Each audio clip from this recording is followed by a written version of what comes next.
Well, we've had plenty of rain this week. Have a look at the grass, it's getting out of control. This is probably the last hunt here until they come in here with the tractor and slasher. I'll just keep an eye on it when they do, so I'll get back in here, but just got the first decent find of the day. Dug a few scrap targets. Looks like it's another old fork.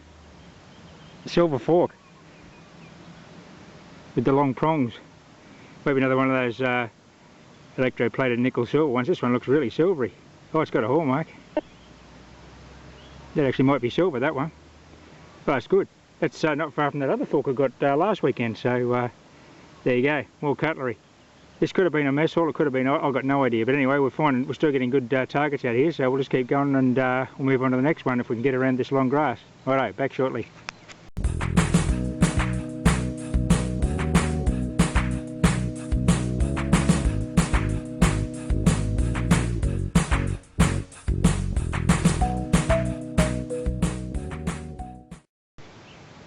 Okay, we're going to get a live dig here. We've got 39 pre-decimals out of this site so far. This could be number 40. It's giving me a great high reading, about a 10 or 11 on the GTI. Coin size. I've just taken the grass off the top. We're in this lovely black loamy topsoil. So that's the original soil level from when the mill was here. Hopefully it'll be a coin. So we'll have a look. Just let you hear the signal. Beautiful. So we'll just scratch around it. Hopefully get a see a coin pop out of the soil here. Really thick, you can see where the Greek sugarcane is, this beautiful rich soil. Oh, there's a coin there. Looks like a halfpenny. No, it's a penny. Nice one. So that's coin number 40 out of this site. It's another kangaroo. It's probably a 52. You probably can see it on the video better than I can. Okay. Well, I'll subtitle a date and we'll keep hunting. So there you go, 40 coins out of this area that measures probably about 15 metres by 10. Amazing stuff. Okay, we'll keep moving.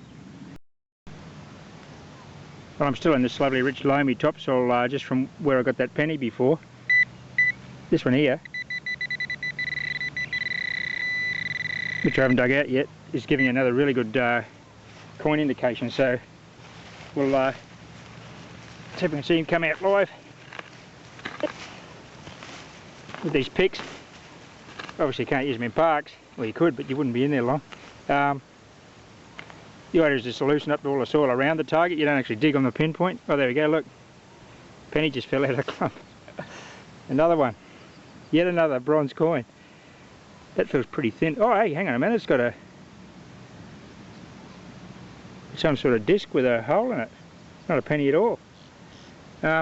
Gee, I'll give that a clean and see what's written on it. Might be a machinery tag or something. I won't get too excited yet. I'll give it a clean and we'll be back shortly and we'll see what that is.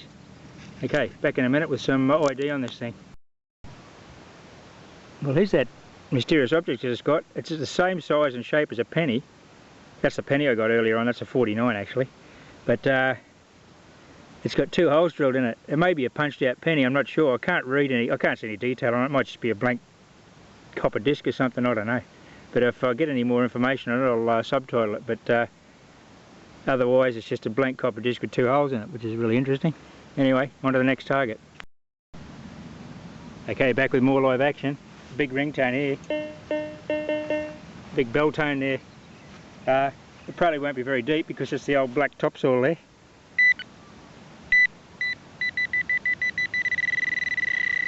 Okay. Let's loosen the soil around it and maybe we'll get another coin.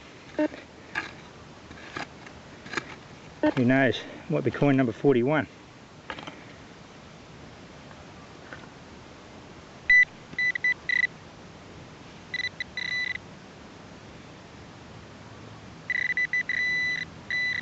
Still in there. Let's pull all this back into the mullet keep here. And then I'll check it with the pro pointer.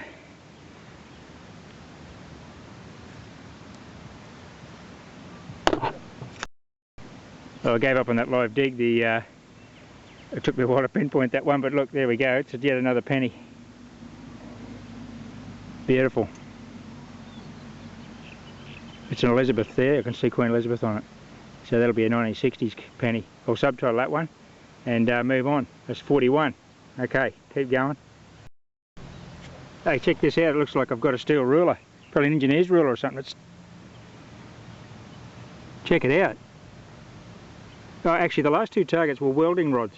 So this could be an old machinery shop, eh? That's an old steel ruler. Beautiful.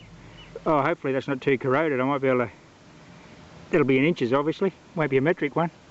Okay, well, it's a good find. I'll stay in this little area here. I'm only probably 5 or 6 metres from that area I gridded last weekend, so we'll just stay here and we'll just keep moving in this direction. Well, I've just exposed a lovely old relic here. It looks like it's an old scythe or some sort of cutting instrument. Oh yeah, check it out. Wooden handle's gone. Would have been a little brush cutter or something. Old hand tool, not a cane knife. They didn't. Actually, I researched that. The modern cane knives are straight like the crocodile knives, but this one here, that's definitely an old cutting knife of some sort, or a grass scythe. Unless it is a really old cane knife, I'll research that and I'll get back with any information on it. But what a great find! That's the first really old relic I've got out of the site. Okay, on to the next target. I'm back in this lovely rich topsoil and just dragged another penny out of the hole. Hey, it's a Commonwealth penny again, I think. Is that a Commonwealth penny? Could be a George V. Ripper. Oh, it is too. Excellent. Okay, I'll get a date off that and I'll subtitle a date. There we go. Lovely old coin, that one. Okay, I'll back shortly with a date. And there she goes. It's a lovely 1917 Commonwealth of Australia penny. King George V. Beautiful condition. Back in the World War I, this is great. I love getting these older coins because I'm confident there'll be ones even older than this, but that's magic stuff, 1917. Okay, I'm still in that little area where I was getting the coins last week and haven't moved very far, so some of these are iffy signals. That's what I'm digging now because these coins are on edge and the soil's fairly soft, so the coins aren't all lying flat in a hard soil, so you got to dig the one-way signals and the iffy ones, and you still get targets like this, so that's great. Okay, we'll be back shortly with the next one. Where I am now may be an old blacksmith shop because that's the original topsoil, that red stuff down there in this area. And you can see it's all this coarse sand on top of it, like a river sand, which they generally use put sand on the floor in the blacksmith shop. So anyway, I've got a target here. It was a good signal. And she's out of the hole. It's in here somewhere. Oh, it's a halfpenny. Beauty. George V. Look at that. Look at the condition of that coin. Beautiful. It's all stuck to that side. I'll get a date off that and I'll subtitle it. Okay, well I'll just stay in this area and just keep working slowly around here. Righto, back shortly with the next one hopefully. Well, in amongst all the pennies and the halfpennies, finally got a silver coin. It's just a mid-tone there. I just scratched that and a little bit of sandy material in this, what I'm calling the blacksmith shop area. And I got a beautiful little sixpence. Have a look at that. I'd say that's a 50% on the tone. And it's got that kind of, well, it mightn't be too bad. It's in lovely condition anyway, but I'll get a date off and I'll be back shortly. So there we go. First little silver coin out of here. Beauty. Okay, on to the next one. I'll just show you this date first and we'll keep moving. There she is. 1950 with a rough clean. George V. Silver sixpence. 50% silver. Anything after 46 is a 50%, but that's great. In really good condition too. Great one. Okay, well I'll just keep hunting in the area where I was last week. I'm not far from there, and it's there's still coins here. The grass is long, and that's why you're getting iffy signals because the core's not close to the ground. But I'll just keep digging them, and we'll see what we come up with. Okay, back soon. I just thought I'd have a bit of a break from the hunt and give you a better look at this big old rain tree. This one's an absolute beauty. There's probably a dozen of them or so in the old mill grounds here. Some are over to my left there. They're big ones like this. As you can imagine, you can't get too many of them into an acre because they take so much room up. So, but beautiful big shade tree, especially here in the tropics. The amount of timber in this tree is just astronomical. I mean, look at the way the branches shows you the strength of timber. The length of these branches, covered in moss and ferns and things, and the size of the base of it there. Absolutely magnificent tree. I actually only found one coin in under here. This was a couple of years ago, but I've never found too many coins under here. You'd expect the that people would have sat under here or in the shade, but I haven't found much under here. I don't know why. But anyway, that's the big old rain tree. It's a real beauty. And back over there, that's the hunt area where we're getting the that coin patch. And in that area there was the old mill buildings, the actual crushing plant and all that, the main machinery area. And these the cane tram lines came in from this direction. I'll go down and show you that 2-foot gauge line shortly. It's still down there further, but this area's been disconnected from the system. And all the sugar cane goes to a mill further south. But we'll go and have a look at that sugar cane line shortly and give you a look at that. So back shortly, I'll get back into the hunt.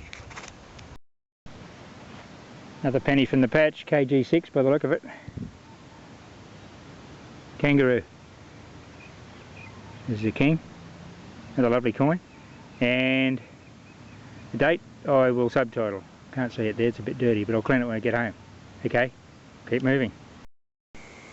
Well, here's a 2-foot gauge tram line for the modern cane processing. This line is part of that original mill from the 1890s. Firstly, they used to take it by horse tramway down to the wharf, but as the cane allotments expanded in the area, the railway network grew and this bridge was put in. It was originally a timber trestle, it's a concrete one now, and crosses this little creek. So this was part of the original infrastructure for that mill. It's now, it sees a heavy traffic through here in the cane season, going to the next mill to the south. So that's where all the cane goes now. Crushes a lot of cane and it all comes through on this line along this bit here. This is the main line, that's why it's such heavy rail, but it's only 2-foot gauge. There's a nice little creek down there that it crosses, and these pipelines are all part of the original infrastructure of the mill. But what was interesting when I came down here just to have a look at this old tram line and bridge, I just discovered an old house site here next to the creek. There's some old fence posts and a little bit of a clearing. So this, we're probably about half a mile from the mill here, but there was definitely a house in here because there's these old fence posts in this little area in here. So that's a good spot for a future hunt. Could have been something to do with the mill infrastructure, I'm not sure, but anyway, you might see me back here in a future video.